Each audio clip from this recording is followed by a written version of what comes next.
is David Weiss of Sonic Scoop. I'm so glad to welcome you to MixCon 2021. We've teamed up again this year with the Producers and Engineers Wing. They're how the Recording Academy directly serves producers and engineers. This is Studio Life 2021, Top Recording Studio Managers Sound Off. Our guests today provide valuable insights for producers, engineers, and artists. Even if the vast majority of your work happens in a personal studio, you'll benefit from their industry intelligence. It's gathered from managing music production at the highest level. With us today, Curtis Daniel III is CEO, co-owner, and an original founder of Patchwork Recording Studios in Atlanta, Georgia. Curtis has been operating Patchwork for almost 2 decades, overseeing day-to-day operations at this multi-million-dollar facility. Curtis, welcome. Hey, man, thanks for having me. Yes. I'm glad to be here. I'm excited about the panel. I want to learn something today. All right. We're going to learn something from you. Next up is Tina Morris, studio manager of the iconic Village Studios in West Los Angeles, a modern classic facility that has been a recording home to everyone from Elton John and Coldplay to Dr. Dre, Kesha, and Neil Young. Thank you for joining us, Tina. Thanks for having me. I'm interested in learning from everybody else as well. All right. Zoe. Yes. Well, all right. Next, we've got Ebony Smith. Ebony is an award-winning music producer, audio engineer, and singer-songwriter based in New York City and Memphis. She is also the founder and president of Gender Amplified, Inc., a nonprofit organization that celebrates and supports women and girls in music. Welcome, Ebony. You are muted. Thank you so much. Thank you so much for having me. All right. Thank you. And lastly, Zoe Thrall. Zoe is director of studio operations of the Hideout Recording Studios in Henderson, Nevada. She is a music industry professional with decades of experience in recording studio management. Hello, Zoe.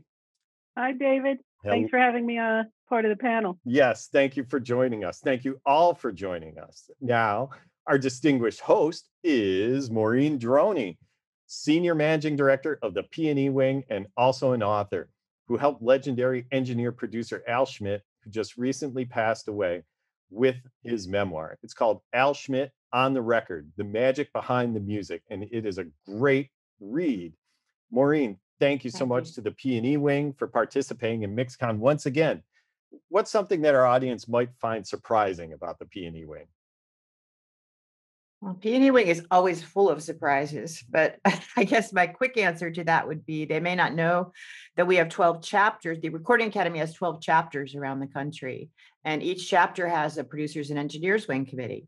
The members of those committees vote on the Technical Grammy Award. A lot of people may not know there's a Technical Grammy Award, but there is, and they're responsible for submitting suggestions to receive of people or entities that should receive the Technical Grammy Award, and they also vote on it. All right. Okay. And I don't want to put you on the spot, but who is the most recent Technical Grammy Award winner? It was actually Daniel Weiss in 2021. And the year before that was George Augsburger, who gave a most wonderful speech about how much fun it is to work in music and how exciting music is today and recording music. So that was pretty cool. Right. Yeah. And they both brought a great deal. I'm not related to Daniel Weiss, but very proud of seeing his name everywhere. Us Weisses, we bring it to the studio. I also want to add that Ebony, in addition, Ebony's all sides of the board, I guess, because she also coordinates and manages for Atlantic Records Studio in New York City. So she brings that as well as being a user. Yep, that's right. And that's where Ebony and I met, a day I'll never forget. So now, Maureen, so you've got some questions. These terrific studio managers and pros have some answers. So let's dive in. What's first on your agenda? Well, my first one is a big one, I think. What's different about managing studios in 2021? Who wants to jump in? Well, I'll start. the obvious elephant in the room is whether we still deal with COVID regulations and mandates. I think you're seeing now that, especially today in California, for example, they're lifting all these mandates. So we have to manage what our individual clients feel comfortable with. And so, even though we're weaning off of the restrictions, there's still, I think, some clients that may or may not feel comfortable with, being around people yet. So, how do we deal with that is a daily question as we move forward. Anybody else want to comment?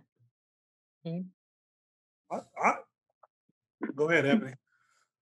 No, I was going to say that definitely the COVID restrictions have made it very difficult for a lot of studios. I think many studios continue to operate throughout the COVID crisis in spite of the mandates because it would have been lights out for those studios had they not maintained some sort of client base, right? So the music community in particular was hit, very hard. But I found that a lot of studios that have operated throughout the COVID crisis have come up with new ways of sanitizing, new standards for how they conduct business that I think will be staying around post-COVID. Even once we get on the other side of this thing, I think we found some additional practices that help with maintaining the studios, making sure that they're clean, making sure that they're safe for all people to come in. I was going to say, Tina, go ahead. I was just going to kind of build on top of that, with that Ebony was saying, I think there's a lot of sanitation things that were kind of overlooked during, more common times that now I just find completely appalling. Like we've, like sanitizing the vocal microphones, pop filters, everything like that. Those are definitely going to be staying even after this pandemic goes away completely. We're definitely going to be keeping, a lot of those implemented because that was gross. Like how many people have sung into our U47s? I mean, really? So yeah, definitely. I was going to say, I think I think everybody hit it in terms of COVID, but what I'm noticing is kind of like, man, I'm trying not to say it bad, but it seems like the clients are less informed. And it's people, the phone calls, before you should just be able to call and book studio time. And it's like now you literally have to spend 20 minutes explaining to the person that you got to, record the song before you master it. I mean, before, before you mix it and then all this stuff. And so I noticed that a while ago, but it's like people's attention spans are short and they just want to say, I want to come in and record a song. And I think as experienced studio managers, I don't think we so quick to get the money as opposed to we want to educate people and make sure that they understand the process. And so it's really just been challenging, just kind of like hammering down on our manager because you're trying to do invoices. You got people calling, trying to get stuff from the week before and the night before and POs and all this stuff. But you're literally on the phone with every particular client. You're spending about 25 minutes just trying to get them to the point that they show up to the studio with a tracked out session. And, and we can get the files ahead of time. So I think about 2 years ago, I just added a scheduling link where I just do free consultations to try to alleviate that from our booking managers and day-to-day managers, where it's kind of set up like, hey, if you're thinking about being in the music industry or you got a kid or you have any question, let's pull that out and I'll sit down and talk to the people and try to give them the process and even give them the tour and all the information. And so that's about the biggest thing is that it's kind of like, after when 9/11 and the music industry was kind of fighting with that digital stuff, that's when the price adjustments for the studios kind of came down. And I always felt like we're working harder than ever but we used to make a little bit more money, but we got to work so much now to do a session. So that's one of the biggest changes that I see, is just the lack. It's crazy because there's so much information out there available, but the clients are coming in less prepared and more ignorant than ever. Curtis has really touched on a huge issue. I think we all have experienced this on a daily basis. You know, it's teaching. There's a lot of teaching of what the client's expectations are. It's not unusual for someone to call and say, well, I want to book the minimum 3 hours, for example, and I want to compete with the top 10 records on the radio. And it's like, do you realize that those top 10 records took weeks to produce, not 3 hours? And to explain that, it takes 20 minutes, half hour. So that is a very time consuming. I'm happy to do it, but it happens more often than you would think. See everybody nodding. It seems like some of this maybe, I mean, this has probably been a gradual trend heading this way anyway, but probably people recording from home, people, but how the sales of guitars and keyboards went up during the pandemic, right? That more people are able to make music without having to learn sort of the basics. I think these things are important because it's the message is you get, especially in hip hop and R&B and urban music, you get people that get on camera and kind of lie and be like, oh, I made this beat in 3 minutes. No, the beat was made it took you 4 days to make the beat, but you played it and act like you created, and then you get an artist, oh, I just went in the booth and I laid it down in one take. And so that's the extra and that's the hype. But the people that are coming up behind them believe that. They're like, I saw a video and Snoop Dogg said he did, gin and juice in 5 minutes. And the producer be like, I made the beat. And so the weird part for me is I never understand, like in our industry, why do you devalue what you're doing? Like, I will pay you less if it only took you 5 minutes. So it's weird to see the social media stuff where people acting like they really did a record in 5 minutes and they sung it down in one take and they produced it right then on the spot. And that's the message that's being put out there to our fans. So when you tell a person that an engineer needs 12 hours or 8 hours to mix the song, you're fighting against so much other messaging saying otherwise.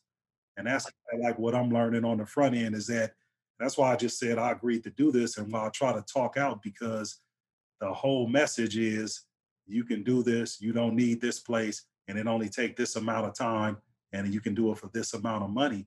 And so for people like us to come out from the behind the scenes and try to explain it, I think it's going to add value, to the industry. Because like Zoe said, it's, setting the expectations, because by the time they call us, they have some expectations. They're just not realistic. Mm-hmm. That's deep. And part of what you just said about it may take the engineer 8 hours to mix it. That's not counting the 2 hours, 3 hours of sorting out the files, et cetera, before that they even get to mix. So, wow, that's tough. Any more comments on that? Yeah, I think there's, definitely like the terms for, with people that are going and doing all this at home. I think my biggest pet peeve is when people call and ask how much to mix and master.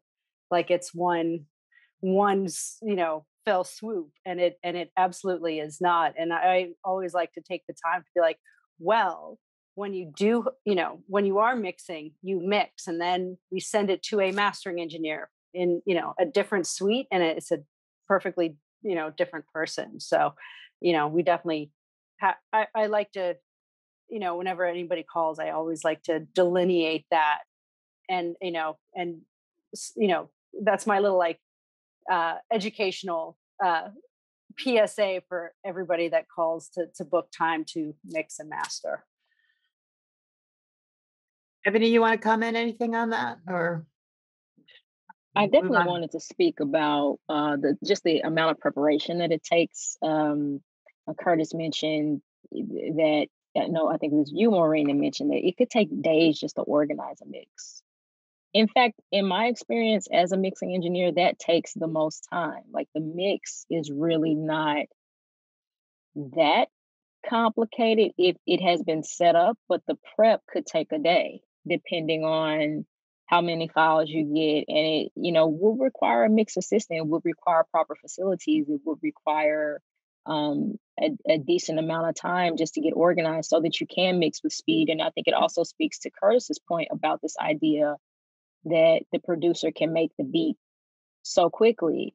In the instances where I've seen artists and producers work that fast, and I can attest to this because I work very fast, it takes years of preparation to get to the point where you can make a beat in 15 seconds, right? You've set up your sessions, you've organized your libraries and your sound banks. For years, I've been doing this so that I can have the type of speed that is the expectation, and it is very unrealistic. And we as engineers and producers have had to make the adjustment because there's an assumption about how quickly you should be able to do something.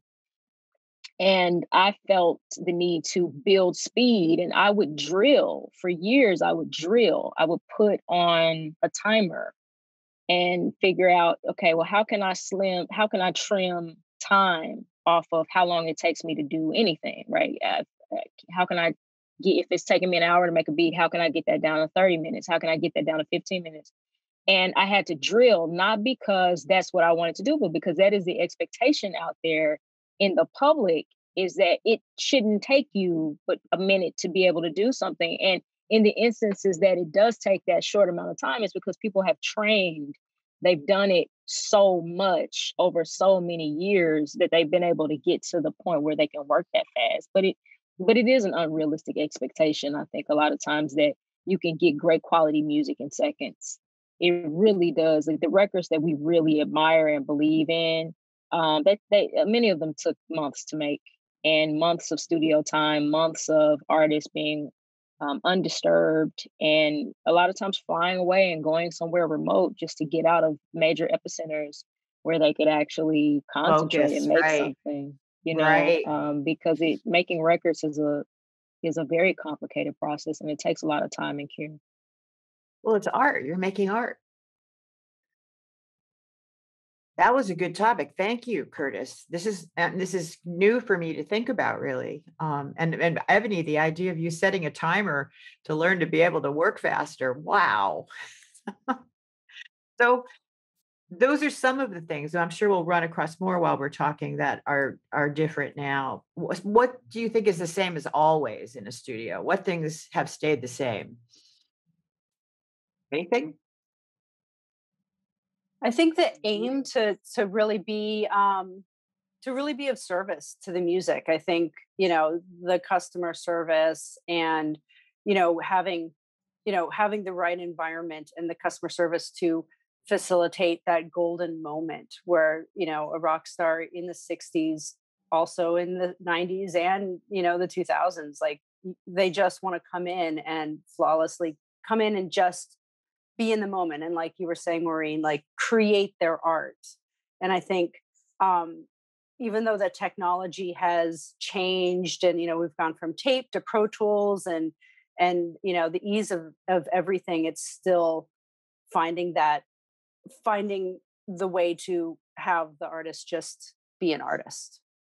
Yeah, I mean, that's part of our job, I think, is to protect them in a way, create the environment that they feel safe, because the only way those creative juices come out is if they're relaxed and feel comfortable in that environment.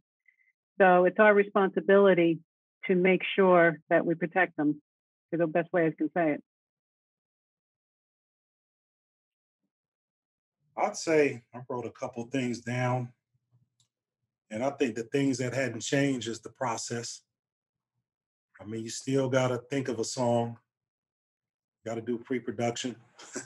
You got to put the record, the thought down on tape or on a computer. It needs to be mixed and mastered. So the process is still the same.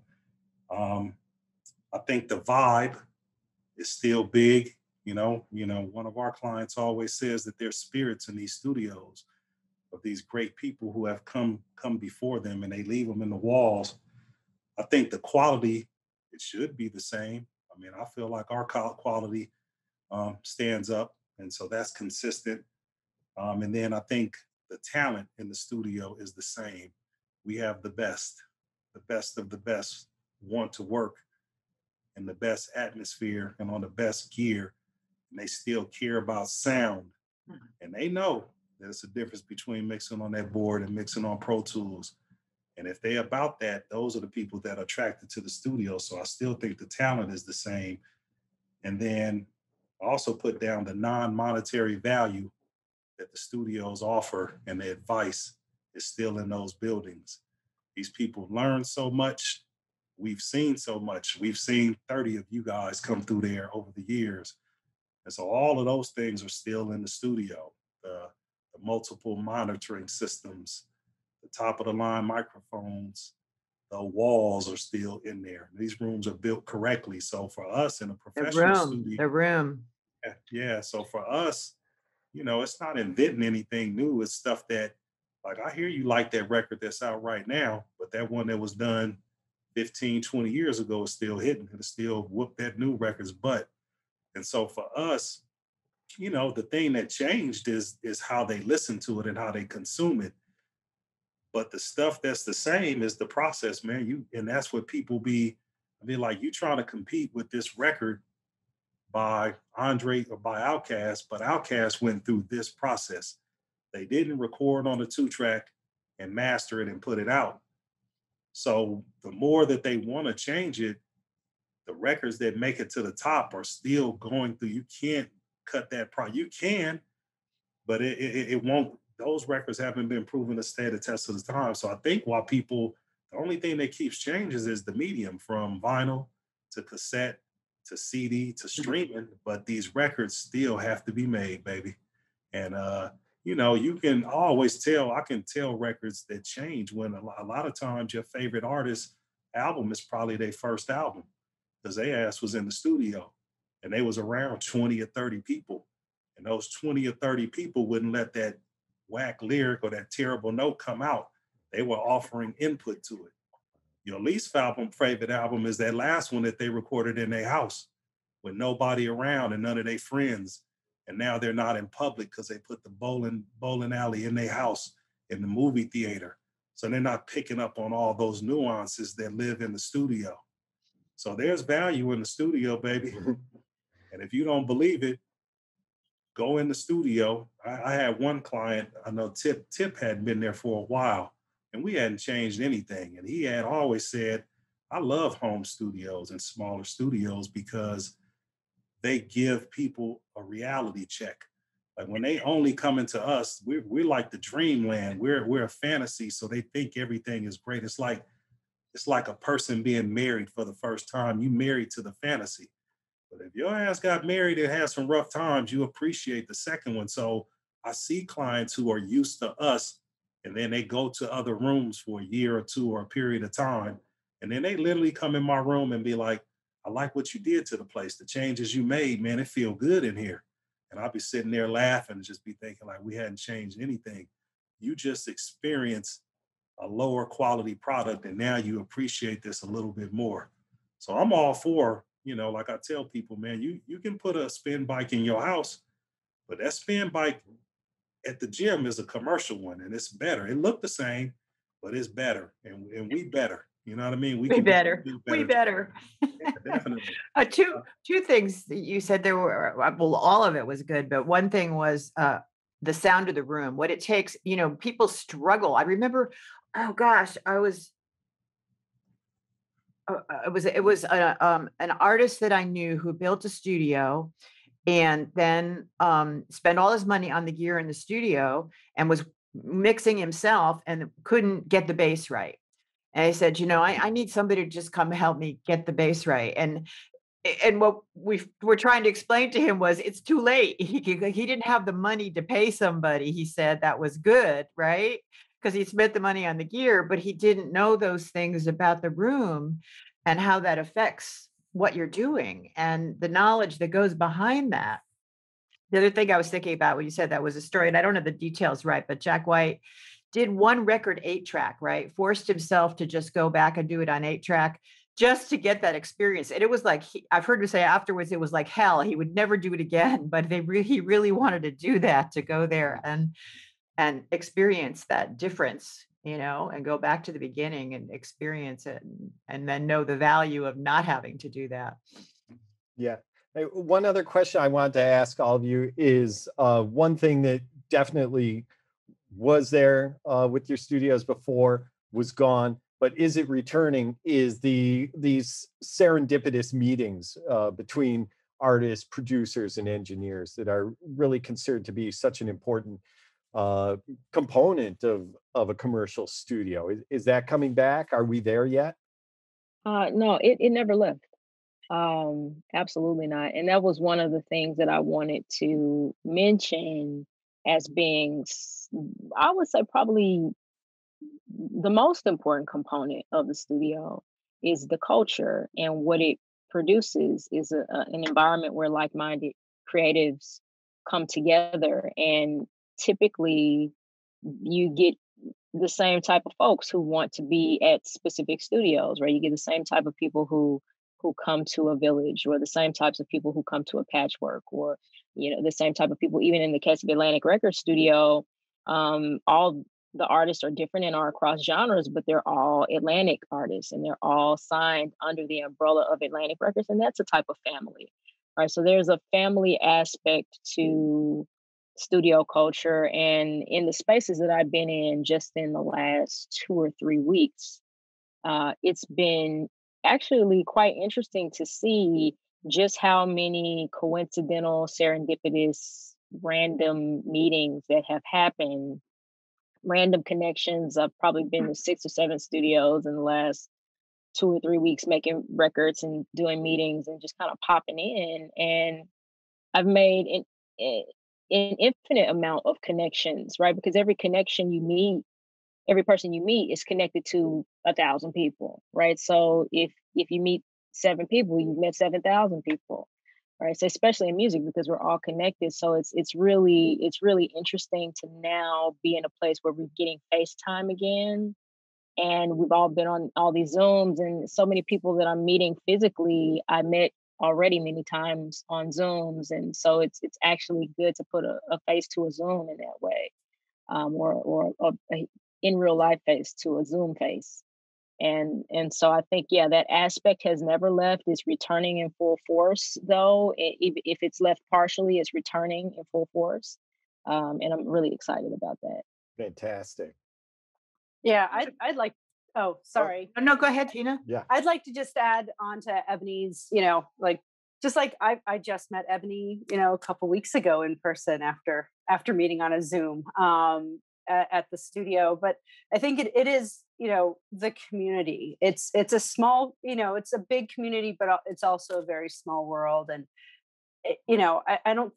I think even during COVID, we've had a lot of people who have met, or at least been like, oh, hey, who else is in the studio? And even though they haven't been able to just pop in to another studio, then that's kind of gotten the juices flowing. Like, we had one guy in studio B that was like, oh my God, like so-and-so's in studio A. And then their managers got together, and then they started collaborating the next week and booking sessions together the next week. So I think there is definitely like a community and a culture that is facilitated from, being in a multi room facility, and even like with our private clients, like I remember, Ed Cherney mixing in his room, and him getting, stuck on a mix and running down the hall to get John Alasia or grab whomever was in the hallway just to say, hey, am I crazy, or does this sound okay? And having that collaboration as well is actually really very cool. That's awesome stuff. One of David's questions that he had included was, what's a typical day in your life like? So let's take a quick shot at that from everybody. Zoe. Okay, I'll start. I like to come in before anyone else is here. And I go through the rooms and check them, make sure that, the people that are supposed to be stocking the runners are doing their job, everything's neat and clean. If it's a preset room, that nothing's been disturbed. It also gives me time to review the day coming forward before the phone starts ringing and so forth. So then as clients start arriving, I greet them, make sure they have everything that we discussed previously for their session. And then it's the business side. So getting POs from the labels, following up on some billing, overseeing the staff, of course. People don't realize that we are managers of a business and we have to oversee everything. Could be building related. The AC went out. You had a water leak, all that kind of stuff. So it's a lot of different tasks, and it's not just the fun and interest of having music making happening, but it's the business side as well. Curtis, want to comment? Your day? She had me over here saying, amen. I mean, it's funny. Mine is different, but I guess like her day sounds like mine, where I always be like, I come in early, where I used to, and say, set the table. I would always do a walkthrough, and then whoever's working, I would send the email out, this stuff that needed to get done. And it was almost like, from 9:30 to 10:15, you're doing your walkthrough. 10:15 to 11, you're kind of communicating with the staff. And then by 11 to 12-ish, you're dealing with stuff from the night before, billing, invoicing, PO. And then 12 o'clock is the wild, wild west. It's just dealing with stuff that comes up. For me now, like I don't have an office anymore. I gave up my office. We got 2 strong managers. And so like my focus has really been on our client relations. And, it's big on me. It was like, was it easy to book your session? Did somebody return your call? Did you have parking? Were the lights all working? Was your engineer on time? Did they deliver the files? And so I'm really really big on calling people if I know they did a new client deal and they trying to tell me how good we done. I'm trying to figure out, did we do something wrong? And so I'm really communicating with the clients and then just focusing on new business opportunities and trying to break stuff before, it gets tired or whatever. So that's really what I'm doing. And then I'm doing consultations literally all day. I mean, that's what I do. I'm only there from like 10 to 2. And most of the time I'm literally doing consultations with clients because, they need help. And, and so I think it's bigger when the owner takes time to sit down to talk to an artist that they think that nobody knows. And what I try to communicate to them is, hey, man, all these people on the wall, a lot of them, these were their first albums. Nobody knew them. It ain't like we cater to superstars. We cater to people like you. So I'm just focused on communicating with our potential clients, turning them into customers, and then converting them into advocates so they can tell everybody about what we got going on at the studio. Hey, Curtis, since you're not there, did you turn the office that was yours into a studio? No. So okay. I sit at the back front desk, so the 2 managers work out of the office. All right. I'm laughing because at the Village, I've known the Village since when I was an engineer, I worked there, and they just turned piece by piece, every space turned into a studio. Jeff Greenberg, the owner, used to have an office, right? And it became smaller and then became, it was because they needed more space for studios. So I always think of that. Tina, did you want to comment on your day-to-day? Oh gosh. I mean, I think, definitely it mirrors Zoe's day with, everything. And then, definitely Wild Wild West ensues probably around 11 a.m. With last minute bookings, trying to find engineers for those last minute bookings and everything, on top of just making sure everything is going smoothly and, maintenance is happening and everything. And, Jeff Greenberg calls our roof the air conditioning farm because we have so many air conditioning units on top of the building and keeping those going. So it's definitely a lot. It's yeah, I don't think I can really encapsulate all the responsibilities. It's just basically everything. Everything More you can than think of. anyone would think. It's more than anyone would think randomly Yeah. what it takes. Yeah. And then of course, just supporting, with the bookings and everything, everybody just says, well, how do you decide, who you, when you're really busy, who you kick out, not kick out, but who do you bump, or what bookings you keep, if you get like a giant long booking. And for me, it's not just business. It's not just, the math of the money. It's also, being responsible for people's art and creativity and their hearts and their souls. And sometimes I'll know that there's somebody who's, taking on, paying for something themselves and really needing to hold on to that time. And I'll try to work around it with, the bigger bookings, and keeping just considering that music is people's art. It isn't just, a numbers game. Yeah, So I think that's the hardest part.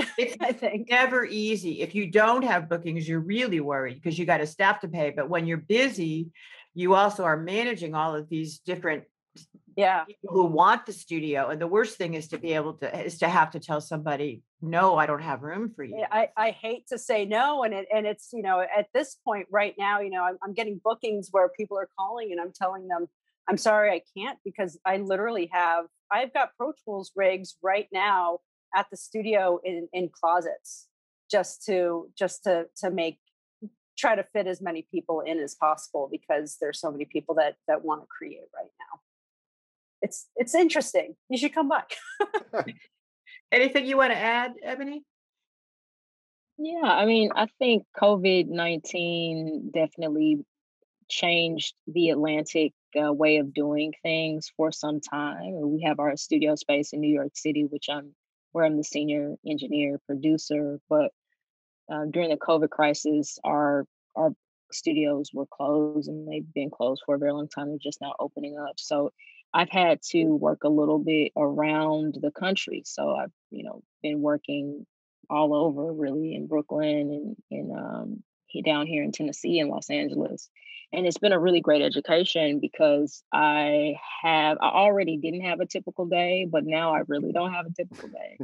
So, down here in Tennessee, we could just think about today. Like, for example, I am, up at 6 or 7 in the morning.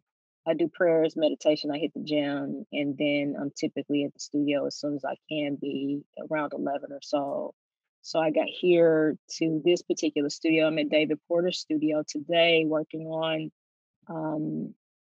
music for picture for, which I can't talk about the project, but music for motion picture.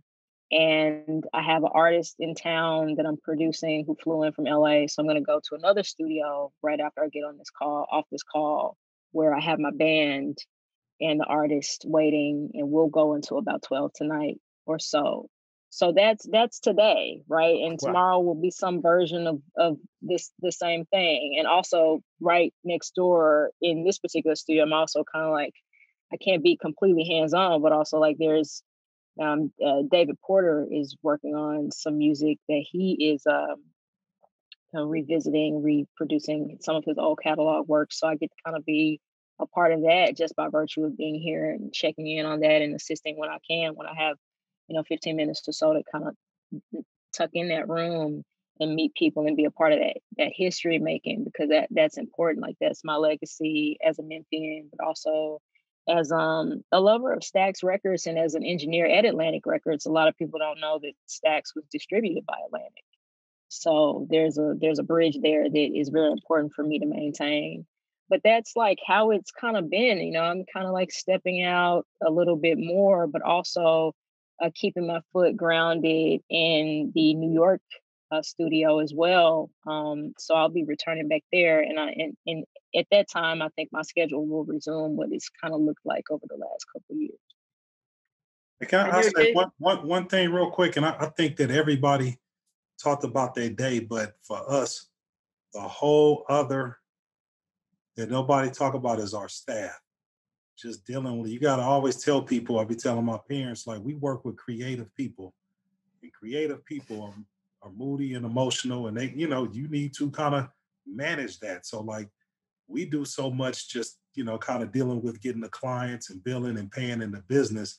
But the whole other business as a manager is dealing with your staff and the engineers and people working till 6 a.m. and all of that stuff. And that's the lifeline is your people. So you always got to make sure that they straight too. And that takes a lot of energy, man. And they be, you know, sometimes they bickering and doing stuff and somebody don't leave the room clean and it just turned into a whole bunch. But that's a big part about managing the studio too, is managing the staff. Yeah. Sure they Yeah. straight. Yeah.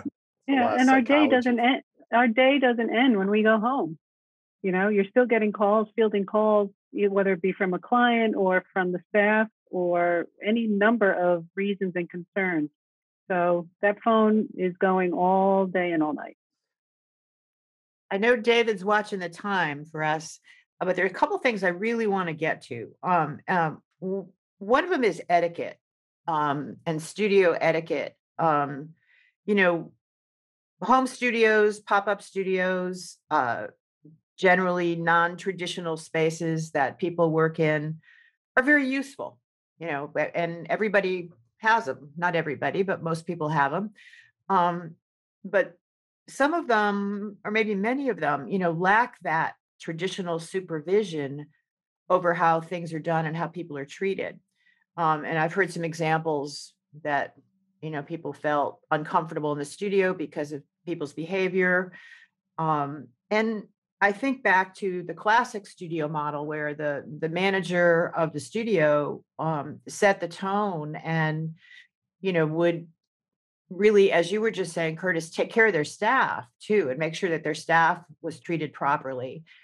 Do you have any thoughts on that today? Because some people coming in from not having worked in a studio that is as complete, as expensive to build, and understanding how even personal relations in them, and how do you address that if there's a situation, or have you or do you establish it from the beginning about people's behavior, or are people just so happy to be in your studio that they know how to behave? No, definitely not. No, definitely not. Okay. I think the way we've managed it with us, because we're not a commercial studio, we're essentially a private studio. You know, artists, they have a lot of leeway, but at the same time, there are limits, right? You can't crash the studio, you can't trash the equipment, right? And we basically have a policy that's kind of like, you know, you break it, you fix it. Like it gets charged back to your account as an artist. But also, in the event that there are multiple infractions, especially as it pertains to equipment and the health of the studio, then it becomes a situation where we can't have that artist in, you know, and we have to just be firm about that and put our feet down about that. So there have been incidents, you know, as with most studios, where you just have artists that don't necessarily respect the space, right? That's on the artist side, and that has to do with a lot of times like entourages and things like that. On the staff side, right? When staff is not necessarily behaving as they should, I think the first thing is to establish the necessary boundaries and make sure that your staff is clear about what the expectations are right before they even begin. So the thing that we did was we started to draft an internship manual as well as an engineer's manual, to just kind of show the lay of the land. Because a lot of times people who work for you, your staff doesn't know the protocol because they haven't been told. So the first thing is to ensure that from day one, I mean, from the interview process, they know what the expectations are. After that, if there are issues where artists are not behaving, staff is not behaving as they should, then it's important to reinforce what you've written and, you know, put your staff on some sort of timeline for correcting behavior, and discipline and reprimand. And a lot of times that, you know, might involve fewer hours. It might involve, fewer opportunities to be on sessions, fewer opportunities to be in the room, like, which is essentially what is essentially what the staff want. They want the opportunities to be in the room and doing the thing. But until behavior is rectified, it's not possible to do that. So one of my biggest pet peeves is just side conversations. With my interns, I always try to say, hey, no side conversations. If you're in the room, it's very important to take notes, make yourself useful, and be someone who is assisting as best you can, even if you haven't been told. Like, you don't have to always be told. And that was one of the things that I took away from On the Record, actually, reading Al Schmidt's book, is he's a whole section dedicated to how to be a great assistant. And in toward the back of the book, and he talks a lot about listening, talks a lot about taking notes, talks a lot about, good hygiene, right? I've noticed that in studios, cats don't have good hygiene. It's like, yeah, you can have 10, 13 people piled up in a control room. The least you could do is just make sure that you're fresh, you've taken the shower. And a lot of times we overlook the mental health component, but also the hygiene component and the overall health component. It is not okay to not shower. It's not okay to not take care of yourself and not be the best representation of yourself you can possibly be, all for the sake of advancing professionally. So those are a few small things as they pertain to etiquette. I could go on for days. But those are the things that I adhere to.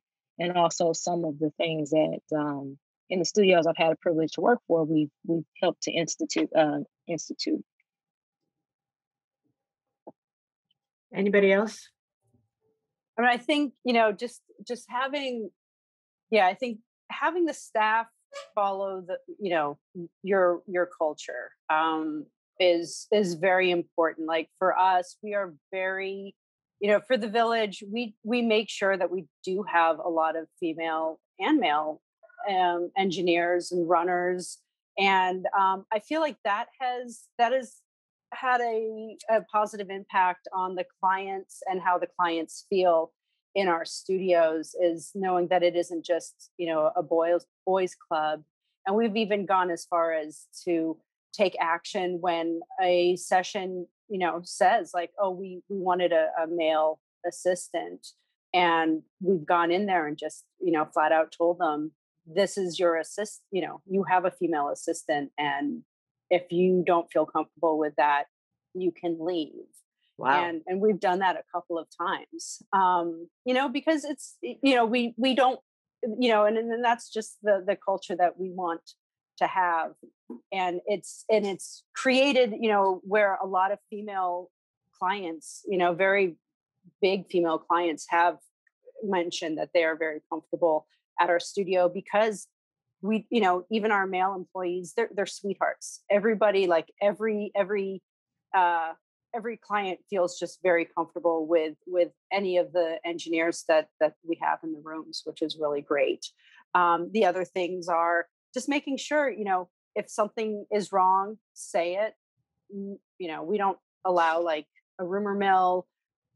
We don't, like stuff like that. There's no, quote unquote politics in my studio. There's no, hey, if you kiss up to me and bring me chocolates, you're going to get on a session. No, like if you technically are capable, you will be on a session, as long as, I know that we're comfortable with you in the rooms. And that's really how they have to prove themselves, is technically and culturally, and not, who's the best person who can, tell me that my hair looks good every day. Like, that doesn't fly with me. So, I think, definitely like leading on culture on both sides for the sessions and with the staff is really important. I always say I start off with the team takes on the personality of the head coach. And, I always remind our people that we are a professional studio. And like I tell them, I'm like, if you're working at home, then you can kind of go up and down. But the reason that we're professional is because we deliver at a certain standard and we operate at a certain level. So you are a professional. Like I was meeting with my media team, and I always asked them, how did their week go? And I remember I commented on one of the girls, she had a rough week. And I said, but what I want to say is you got all your work done. And that's what a professional does. Even though if you're arguing with your mom or your cat is sick, we're still professional. People are paying to come see Michael Jordan, and it may be the only time that they're going to see him. So you need to ball out that game. And we're really conscious of that. With the, for us, we really only have two positions. Either somebody's working at the front desk, admin, or they're engineering. And then the third is management. But every single person that's worked at the people that work at the front desk came through our marketing program. And so they learned our culture heavy. And the people that work at the engineers, they came through our audio engineering program. So they always had a manual for interning and etiquette and stuff like that. One of the things, though, I will say about like the home studios and the professional studios, I've always thought that like we kind of like the only industry that doesn't have a rating system. And like a lot of times I won't participate on things if I feel like I'm in the wrong category. Like if you just go into, like for me, I always say I look at studios in 4 ranges. There's a home range studio. There's a mid-range, 3 range, a home range studio, a mid-range studio, and a world-class facility. And like when I look at hotels and restaurants, how there's a 5-star restaurant, there's certain standards that restaurant got to have. When there's a 5-star hotel, so for me, when somebody's called a professional studio, I feel like maybe you want to be in a freestanding building or a building that's dedicated to just recording, and that's all you do. And so I always believe that there should have been standards and stuff. Now, I'm the biggest person that believes that there is a proper place, that there's a use for every studio along the way. So whether it's a home studio, a garage studio, a car studio, or a mobile studio, I just always have a problem when I tell people that like you're overstating your capabilities. You're not being honest to your clients when you're saying you can master a song in your Cadillac Escalade. And so my thing is like, I always say, like, again, it's credibility and it's building up trust over a long time. So being able to tell your client that we can't do that here, or no, we don't do that here, it lends a long way. But when you have these smaller places, like I'm sitting in a $3.5 million room and we can't master in that room. We got a whole different room and a whole different engineer with a whole different process and a whole different room design. So I'd be like, well, how are you doing all that stuff and we can't do it in this $3.5 million room? So, my thing is just kind of being honest with and then that goes back to having a reputable studio manager and the owner who has some integrity, that even though somebody ain't watching them, that they being honest with these people.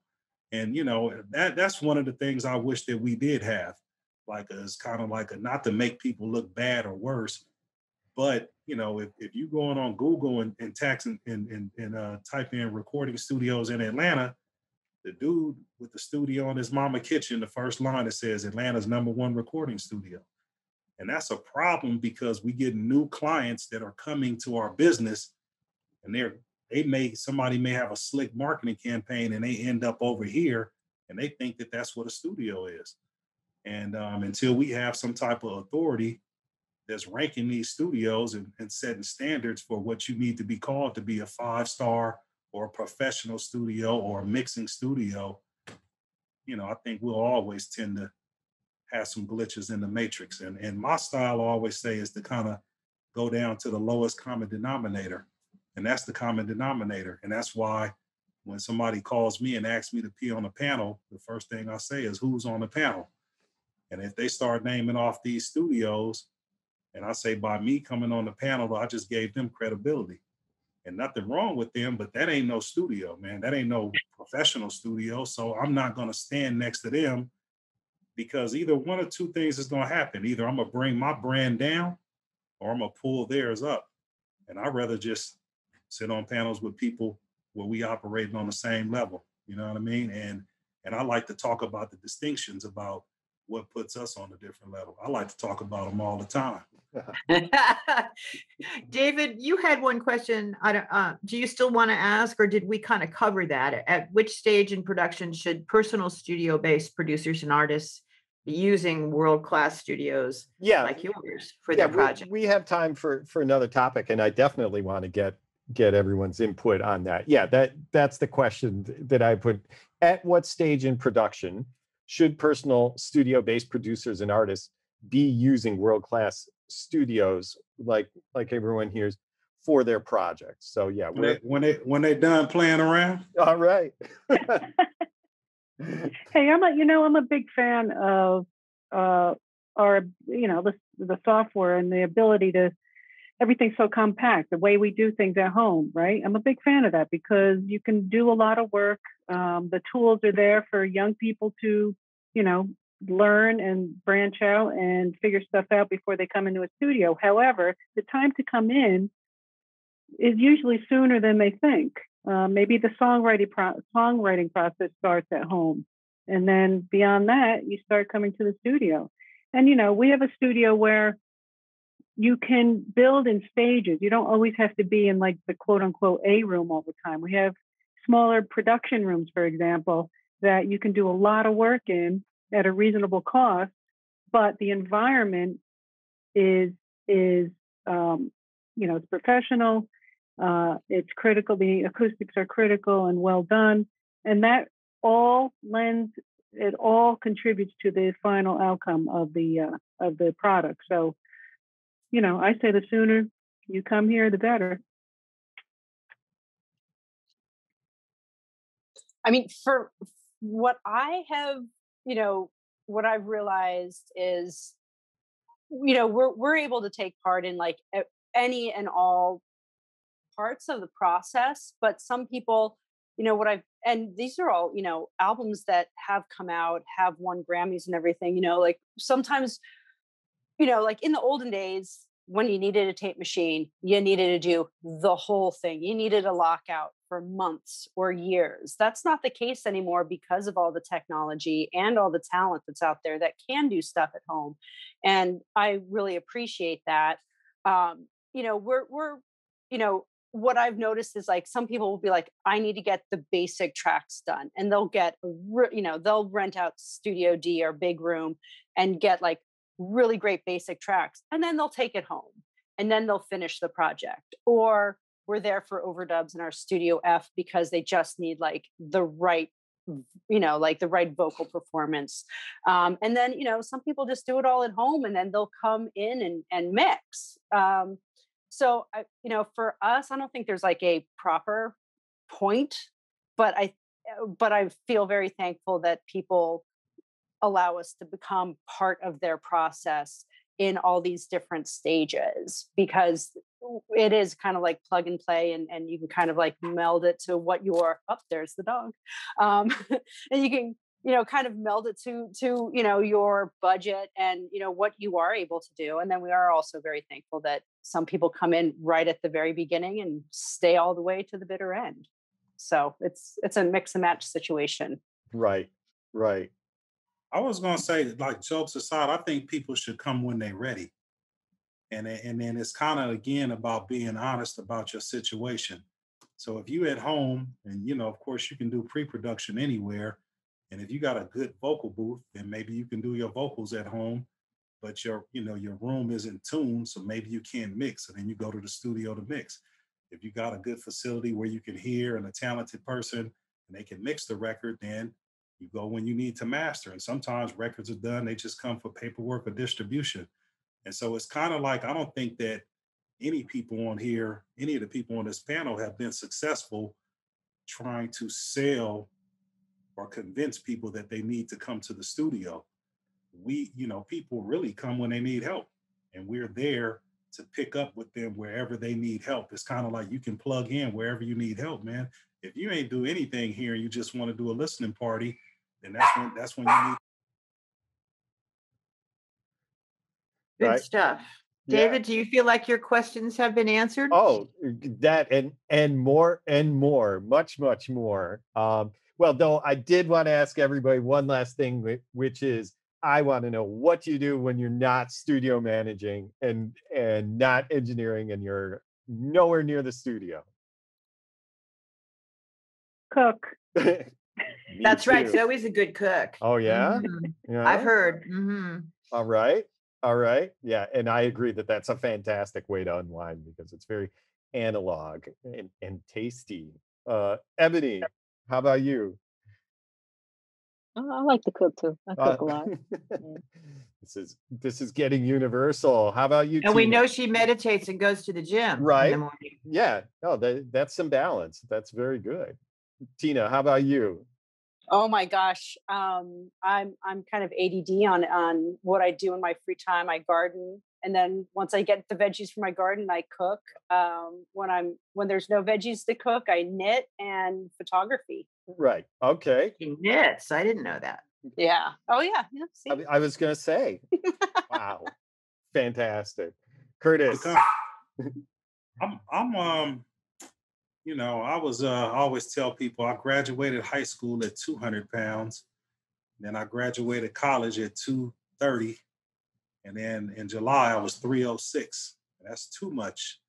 And so I'm about 270 now. And in July, I started walking mountains. So I walk mountains 5 days a week. I switch up. So I'm all over, man. I got the hiking sticks, I got the GPS, I got the backpack and everything. So that's in the morning before my daughter gets up, and then I got an 8-year-old, and the rest of the time I'm with my daughter or my wife, and that's really it. So my hashtag is called the life. It went from baby life when she was little to the life, and then my little hiking group, we got a group called Hike Life ATL, and so we just out there walking, and I'm trying to get closer to 250, and so I don't have a fat face when I do the Zoom. That's what I do. You know, that's look good. Where you say, Maureen? I was going to say we need a part 2 of this, David, because that's Okay. a whole other story. And I do think people who work in the studio are more conscious these days about their health than they used to be back in the day, because things have changed. Yeah. Yeah. And people, yeah, but that's certainly a consideration, you know, sitting all day in the chair in the studio, whether you're the manager or the engineer. Right. Right. Yeah. Is something that you need to balance out. So those are good questions. We'll cover that. All right, Maureen. We'll find another way to Part 2, guys, to get to the balance. Well, but at this point, so Maureen, are you good? Yeah, I just want to say thank you to everybody for being here, and it was so much fun to listen to you, and so thought-provoking to listen to you. So thank you. Absolutely. This was a dream team, and all of you made a lot of time for it. So I can't thank you enough. Curtis, Tina, Zoe, Ebony, thank you all for being with us. Thank you out there for being with us for MixCon 2021. Thank you to the P&E wing, Maureen, for being involved once again. Everybody, have a great day. Follow us on Sonic Scoop. Catch the rest of MixCon, and we will see you next time. Take care. That's Thanks, great. everybody.